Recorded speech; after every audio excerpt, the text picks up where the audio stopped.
Welcome to the Treasury Update podcast, presented by Strategic Treasurer, your source for interesting Treasury news, analysis, and insights in your car, at the gym, or wherever you decide to tune in.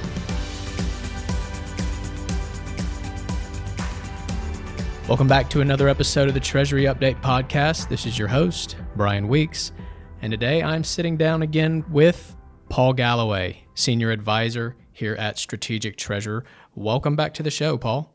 Thanks for having me again. Always a pleasure. Absolutely. Today we are talking about Treasury talent, hiring in a skills gap era. So let's start at the top. What is driving this skills gap in Treasury today? Yeah, great question. There's a number of factors that are impacting skills gap. The first area, and probably the most obvious, is around technology advancements. And so it's probably considered the primary driver given the rapid pace or advancement of technology today. Artificial intelligence in the last 12 months has gone gangbusters, and we're already seeing it deployed in almost all organizations. Whether you want it or not, it's showing up on your phone, it's showing up in your Microsoft Office applications, it's showing up all over the place. And we're seeing more and more organizations gravitate towards the use of AI in what they do day to day. So technology is really, it's benefiting Treasury professionals while at the same time creating a gap. If you don't keep up to speed on the changes, you might get left behind. So you got to update your skills on a regular basis. That means making sure that you're in tune with what's going on in terms of systems and tools, the changes that are happening out there, and how you can use them. You can't be afraid to use new technologies. Another area is around the global financial landscape. And so when you think about what's happening within the financial landscape, it's become more complex. It's not just country-centric anymore. It's global in nature. And so you have complex regulatory environments in many cases because you're not doing business necessarily just in the country of origin by itself. You have partners outside in many cases. You have to manage those risks. So with a global footprint or a footprint that touches outside of the country that you live in and do business in, makes things a little more challenging. There's also been a big advancement in the sophistication of financial instruments. So when I was early on in my career, when you talk about stocks and bonds, it was generally fairly generic. You had some high yield fixed incomes or bonds that you are aware of out there. These are corporates that don't have as what's considered a certain credit level. They could be organizations, their cash flow isn't as robust as it needs to be. Maybe they are a newer organization and growing, and so they just haven't established themselves yet. But there was more emphasis on traditional corporate bonds that were investment grade, a component of some of this higher risk, high yield bonds, investments in Treasury and government bonds and equities, and some mutual funds out there early on in my career. So those are the mostly what you saw in terms of traditional investments. And when you look today, the sophistication of the financial instruments out there now, it's broadened significantly to private, public, to things that you can't easily make investments in them and you can't easily get your money out of the investment. And there's different way to leverage your portfolio to generate return as well. Securities lending is an area that is used quite often for insurance companies in particular will set up securities lending programs to generate additional return. These are things that, provide more complexity, and you have to have, an understanding of how those tools work. So it becomes this level of expertise and specialized knowledge that can be challenging or difficult to acquire. It's not something you can get overnight. So they need to have a good understanding of these various instruments out there, especially from perspective of raising capital for an organization. Analytical and strategic skills. There's a growing demand out there for treasury professionals that have the ability to synthesize data, analyze it, report on it, and provide strategic analysis that helps decision makers understand, one, what's going on within the organization and what it's telling company line leaders or C-suite folks in particular, what's going on with the organization, so they can make not just short-term decisions at the treasury level, but longer-term decisions at the organizational level. And so there's higher demand for these skills. So treasury professionals have to have a rounding of their capabilities, ability to analyze and think more strategically is more and more important. Of course, understanding your business operations is also an area that people need to have an understanding of. It used to be decades ago, Treasury was purely a blocking and tackling function. You moved cash from A to B, and that's all you did. You didn't have all these other demands put upon you. And today, organizations put a lot of demands on treasury functions. You got to be able to understand how to raise capital. You need to understand how to forecast cash. You have to be able to analyze data. You have to be able to provide strategic analysis. You need to understand hedging, foreign currency. You have to understand how your company operates. And these are things that you can't develop overnight. You develop over time. And then you need to continually educate yourself and upskill yourself so that you can help the organization succeed. Okay, so on that topic of skills, what skills do treasury professionals need to be successful? Yeah, we talked about the analytical and strategic thinking, which, has been in much higher demand. The ability to evaluate the financial data, identify trends to help make informed decisions. So it's kind of this more strategic analysis for longer term planning and decision making. I didn't hit on the understanding of the business operations as much.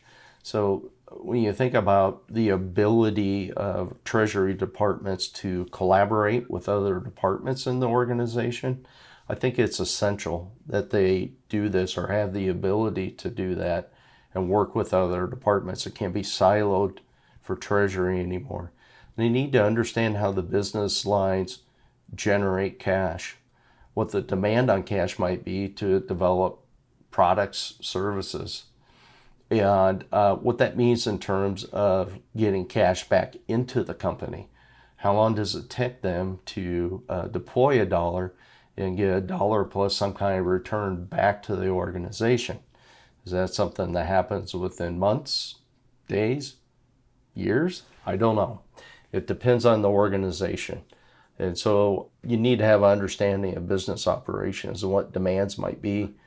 And then also from a strategic standpoint, the vision for the organization has a C-suite set a certain directive in terms of where the organization is going to go. You need to be in tune with what that is, mission, vision, and what the impact are to business operations. It will help you gauge demand on cash and what a source of cash is going to be. So sources, uses of cash.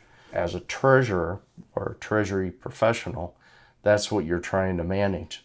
The other areas around the landscape of the global financial landscape, it's much more complex than what it used to be, not just in terms of regulatory environment or the global markets or the global footprint. It's the sophistication of the financial instruments, the way that they can structure financial instruments to raise capital. It can be complex. There's a lot of factors that can go into it. They can design them in different ways so that an organization can have a certain level of capital that they could have access to. And it could also help them manage some of the balance sheet aspects, parameters that there may be in place, whether it's the amount of equity that you have on the balance sheet or the amount of debt that you have on the balance sheet. They can structure financial instruments to help you manage that and raise capital at the same time. So you can have this kind of debt and equity component within the raising of capital with a financial instrument. You can also have contingency. So it may be that you raise capital, but it's contingent, meaning that you have a certain parameters or time period with which to use the particular funds that are set aside for you. So typically these are multiples of banks.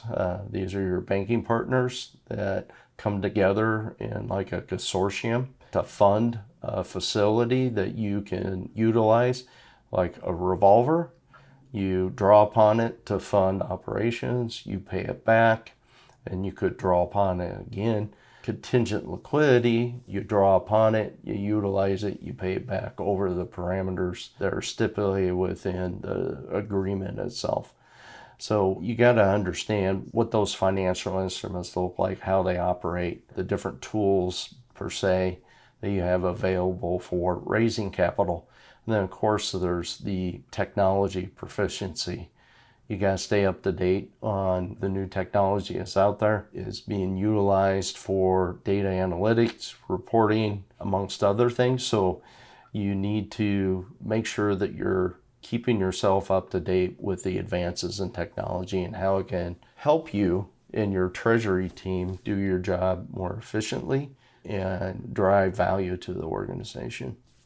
Okay, so on that topic of technology, what role does technology play in closing the gap? Or in some cases, does it exacerbate the gap? Those are great questions. So technology plays a big role in closing the gap. It provides tools and systems to gain efficiencies, accuracy, to help with decision making. And the advanced financial software that's available out there, or data analytics tools, help automate things. It enables treasury professionals to manage more complex financial tasks more efficiently. So, it's kind of that aspect I talked about earlier. It's not just blocking and tackling anymore. You have to be a much more well-rounded professional today to work within Treasury. Utilizing technology helps Treasury professionals meet the needs and demands. They streamline processes. They reduce manual errors. They provide valuable insights through data analysis. And it helps improve overall performance and decision making for an organization. Now, is there downside risk? Well, there is. It can, in some instances, exacerbate the skills gap. So if professional treasury folks don't keep up on the latest advancements, this could be an impediment. This could be a gap where they don't know how to use the new technologies. They don't know how to implement it and streamline things, automate things, and do the analytics that's being demanded on. So as these technologies emerge and continue to advance, professionals have to update their skills on a regular basis, and they have to be effective at utilizing these tools. This can be challenging for some people, especially in an environment where technology is advancing rapidly. Things are changing at a fast pace. To keep up with it requires a lot of work. And in some instances, it might take a long time for some industries to even get up to speed. And some cases might not be familiar with the newer technologies available out there. So ongoing training, professional development, I think it's crucial for organizations to ensure that their staff is trained on a regular basis and appropriately. Otherwise, it's just going to widen the gap, and you're going to have a staff that's not ready as advancements continue. Yeah, so the moral of the story is continual improvement. Yeah, exactly. That's what you got to do. It's a reality. And if organizations aren't doing that with their treasury professionals today, they need to be. Great. So if I'm a hiring manager, let's take it to the practical. If I'm a hiring manager or someone involved on some level in the hiring process, what areas would help me in closing this skills gap? Yeah, I think there's several areas that will help hiring managers. And one area might be around targeted recruitment. So recruiting individuals that have specific skill set. And it may be a skill set that is lacking with the team you have in place. So it's hiring complementary skill sets. You've got folks that are good in one area, but they have a gap. You hire somebody that fills that gap. You can cross-pollinate that within the organization. It may be that you're seeking candidates with expertise in data analytics or risk management or global financial markets. If these are gaps that you have, target folks that have expertise in one or more of those areas. I think that's a real good way for hiring managers to close the gap, or at least take a step towards closing the gap. The other area we talked about briefly was around training and development, ensuring that there's professional development programs for your employees, that they have the opportunity to learn what's going on out there in terms of technology advancement or capabilities in terms of how you do your normal daily activities, but in a new way, a new fashion. That meets the demands of the organization. You're being asked as a treasury professional to be more strategic. If strategy is an area you're lacking in, seek from your manager, or your manager should be finding out where there's a gap in supporting their employees with upskilling or learning, sending them for professional development, or giving them the opportunity to do something online to gain more skills, more knowledge to meet the demand. So training and development, I think, is super important.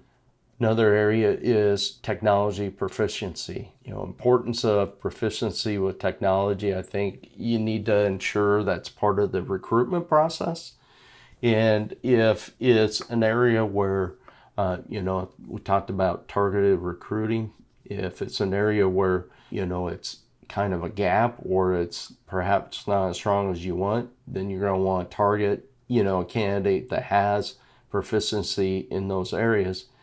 If it's something where the staff that you currently have in place doesn't have that level of proficiency that's needed, then you need to do something to help them get to where they need to get the proficiency for understanding how to use advanced financial software or complete data analytics, or use tools to do that, or other technology advancements that help with the modern day treasury functions. So I think another area that is perhaps a little bit overlooked within organizations, I think is super important, is around collaboration skills, or the ability to be interdisciplinary skills.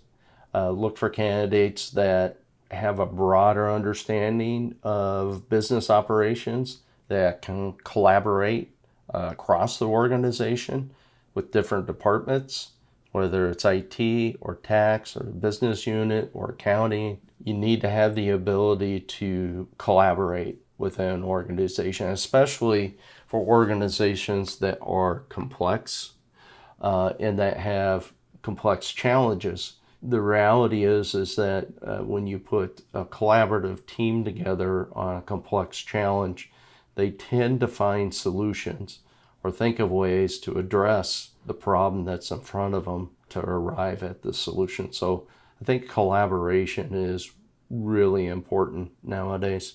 The other area, the last area I wanted to hit on, is the ability to be adaptable or continually learn.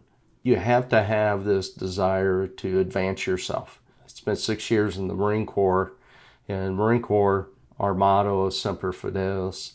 Semper Fidelis is, it means always faithful. But we also said Semper Gumby, and if anybody that knows who Gumby is from way back when, he's a gray clay character that's moldable and pliable. And we would say, well, you got to be Semper Gumby. Well, Semper Gumby means always flexible. And in the Marine Corps, you had to be flexible because even though you had a plan, you trained for the plan, the reality is when you're in the thick of the battle, things change, and they can change rapidly. So you have to have the ability to adjust and adjust quickly. You have to be adaptable. And that's the same with Treasury professionals. You have to have that ability to adapt or adhere to what's changing around you. If you don't, you can get left behind. The organization can be left behind. So you have to understand changes in technology, changes to the organization, and update your skills. I think doing these things will help organizations or hiring managers close the skills gap. It's not just hiring managers, it's the employees themselves.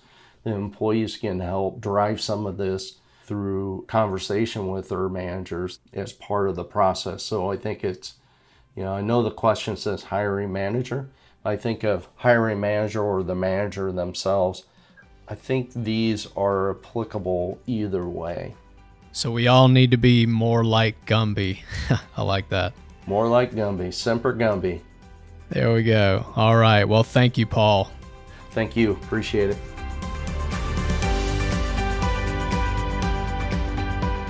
You've reached the end of another episode of the Treasury Update podcast.